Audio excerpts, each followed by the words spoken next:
দক্ষিণ এশিয়ার সামরিক মানচিত্রে একটি বড়সড় পরিবর্তন ঘটতে যাচ্ছে।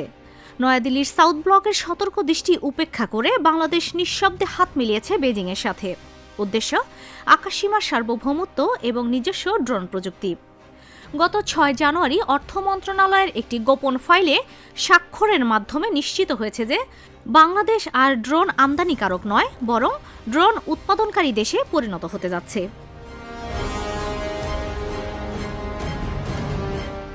দ্য বিজনেস স্ট্যান্ডার্ডের হাতে আসা নথিপত্র অনুযায়ী প্রকল্পটির নাম establishment of manufacturing plant and transfer of technologies for unmanned Arial vehicle.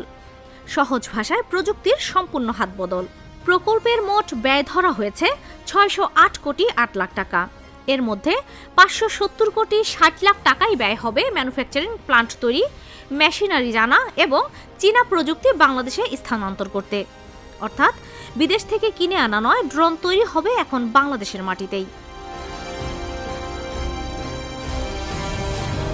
এই বিশাল কেনাকাটায় বাংলাদেশের অর্থনীতির ওপর চাপ কতটুকু? নথিপত্র বলছে সরকার এখানে একটি ধুরন্ধর অর্থনৈতিক কৌশল নিয়েছে। ৫৭০ কোটি টাকার বৈদেশিক দায় শোধ করা হবে ৪টি ভিন্ন অর্থ বছরে। চলতি অর্থ বছরে ১০৬ কোটি, পরবর্তী ২ বছর ১৫৫ কোটি করে এবং শেষ বছরে বাকি অর্থ। সবচেয়ে তাৎপর্যপূর্ণ বিষয় হলো এই প্রজেক্টের জন্য বিমান বাহিনীকে বাজেটে বাড়তি কোনো অর্থ চাইতে হবে না। নিয়মিত বরাদ্দ থেকেই এই মেগা প্রজেক্ট বাস্তবায়ন করা হবে, যা অর্থ মন্ত্রণালয়ের কঠোর শর্তের মধ্যে অন্যতম।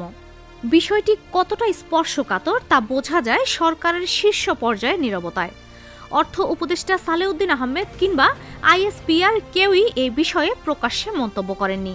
তবে নথিপত্র বলছে এই প্রকল্পের নেপথ্য নায়ক চীনের রাষ্ট্রায়ত্ত প্রতিরক্ষা giant China electronics technology group corporation বা সিইটিসি।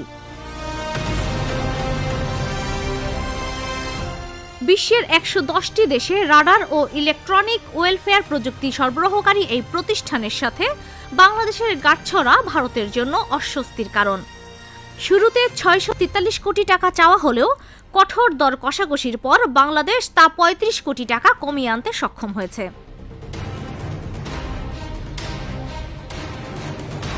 বিডার গত সেপ্টেম্বরের মিটিং মিনিটস অনুযায়ী এটি কেবল একটি কারখানা নয়, এটি একটি সার্বভৌমত্বের দুর্গ।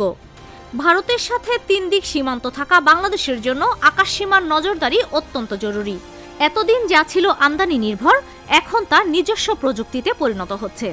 বিশ্লেষকদের মতে এয়ারবেস আর্লি ওয়ার্নিং সিস্টেম এবং ইলেকট্রনিক ওয়ারফেয়ারের মতো প্রযুক্তি যখন ঢাকার হাতে আসবে, তখন সীমান্তে শক্তির ভারসাম্য নতুন করে সংজ্ঞায়িত হবে। ৬০৮ কোটি টাকার এই চুক্তিটি কেবল সামরিক সক্ষমতা বৃদ্ধি নয়, এটি একটি পরিষ্কার কূটনৈতিক বার্তা। বাংলাদেশ বুঝিয়ে দিচ্ছে প্রতিরক্ষা খাতে তারা আর কারো দয়ার ওপর নির্ভরশীল থাকতে রাজি নয়। নিজস্ব সক্ষমতা এবং ট্রান্সফার অব টেকনোলজির মাধ্যমে ঢাকা এখন নিজের আকাশসীমা রক্ষায় প্রস্তুত। তা প্রতিবেশী দেশের রক্তচক্ষু বা দাদাগিরি যাই হোক না কেন।